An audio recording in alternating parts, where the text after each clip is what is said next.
पंढरीनाथ भगवान की जय. कालच्या अध्यायामध्ये आपण लक्ष्मी नारायण आणि लक्ष्मी यांचा हा सुखसंवाद दुसरा ऐकला. आता अध्याय दुसरा आहे गोमातेची सेवा. लक्ष्मी म्हणाली, नारायणा, मागील अध्यायात तुम्ही मलमासाची माहिती दिली. त्या अधिक मासात काही पुण्यकर्मे करण्याचे महत्वही सांगितले. आपले आरोग्य आणि समाधान टिकविण्यासाठी यथाशक्ती व्रते नियम करून ब्राह्मणाला सुवासिनींनी दाने देण्याबद्दल कथन केले. परंतु अशी व्रते करण्यास किंवा दाने देण्यास जे लोक असमर्थ असतील आणि या अधिक मासात काहीही खर्च न लागता करायचे असे काही नियम सांगा. त्याच्यामुळे अशक्त व गरीब अशाही लोकांना पुण्य मिळेल आणि त्यांना मनशांती लाभून प्रगती होईल.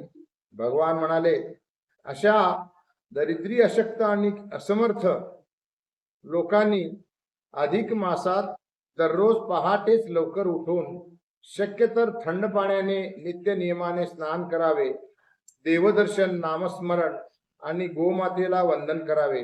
नंतर शक्यतो नक्त भोजन म्हणजे फक्त एक वेळच जेवण करावे व जेवणा अगोदर गाईला घास द्यावा. गोमातेच्या सेवेचे पुण्य फार असते, कारण गायीचे महत्व सर्व तीर्थापेक्षा आणि सर्व देवापेक्षा जास्त आहे. गायीच्या शेणाने सडा सारवण केले तर ती भूमी अति पवित्र बनते.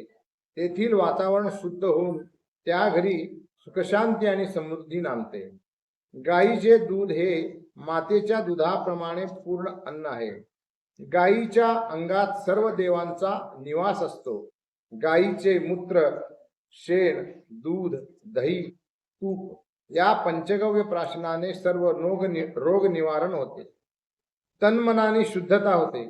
अशा या गोमातेची सेवा सर्व स्त्री पुरुषांनी सदा सर्व काळ करावी. परंतु अधिक मासात जर ती नित्य नियमाने केली तर विशेष पुण्यकारक असून या उपायामुळे माणसाचे कल्याणच होते. त्यानंतर लक्ष्मी देवीने गंभीरपणे विचारले, देवा, गोमातेची सेवा श्रेष्ठ आहे. गाय हा प्राणी अति पवित्र आहे, परंतु तिचे तोंड मात्र अपवित्र असते, हे असे का बरे? भगवान म्हणाले, देवी, त्याचे कारण म्हणजे तिला महादेवाने शाप दिला आहे. त्याचा तो परिणाम झाला. ती हकीकत थोडक्यात सांगतो. महादेवाने गाईला शाप दिला. एकदा मी एक ब्रह्मदेव शंकराशी गप्पा गोष्टी करीत होते. बोलता बोलता ब्रह्मदेव अहंकाराने म्हणाले, मी जर सृष्टी उत्पन्नच केली नाही तर विष्णू कोणाचे पालन पोषण करणार आणि शंकर महाराज विनाश तरी कोणाचा करणार? शंकर हसून म्हणाले, ते ठीक आहे. ब्रह्मदेवाला त्यामुळेच तिन्ही देवात नावाचा पहिला मान आहे. विष्णू भगवान म्हणजे किरीट, कुंडल, शंख, चक्र, गदा, वनमाला विभूषित लक्ष्मीपती आहेत. आमचे काय? स्मशाने निवास, डोक्यावर ही गंगा आणि आमचे मुकुटभूषण म्हणजे चंद्रकोर. खरंच महादेवा, तुमचा मुकुट कुठे आहे? सहज गमतीने ब्रह्मदेवाने विचारले.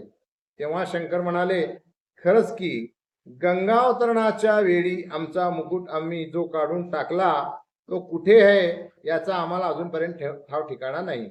आपण दोघांनी जर आमचा मुकुट शोधून सापडून आणला तर फार उपकार होतील. झाले.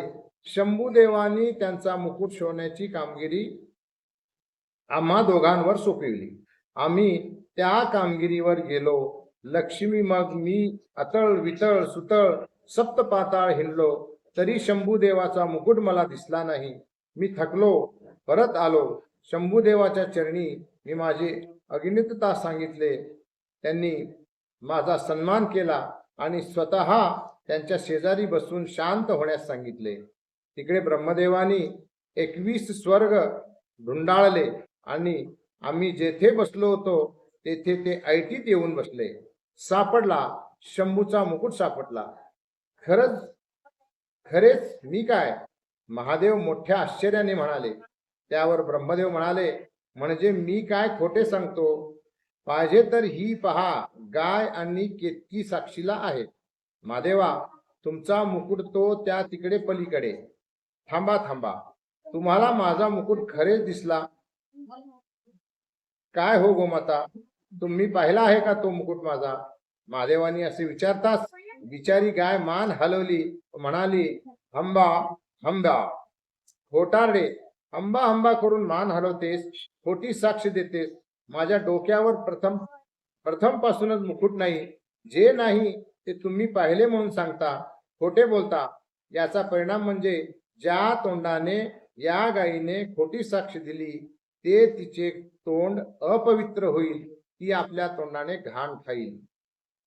झाले लक्ष्मी महादेवाच्या त्या शापामुळे गाय सर्वांगी पवित्र असूनही कधी कधी ती आपले तोंड अपवित्र करते, विष्ठा खाते.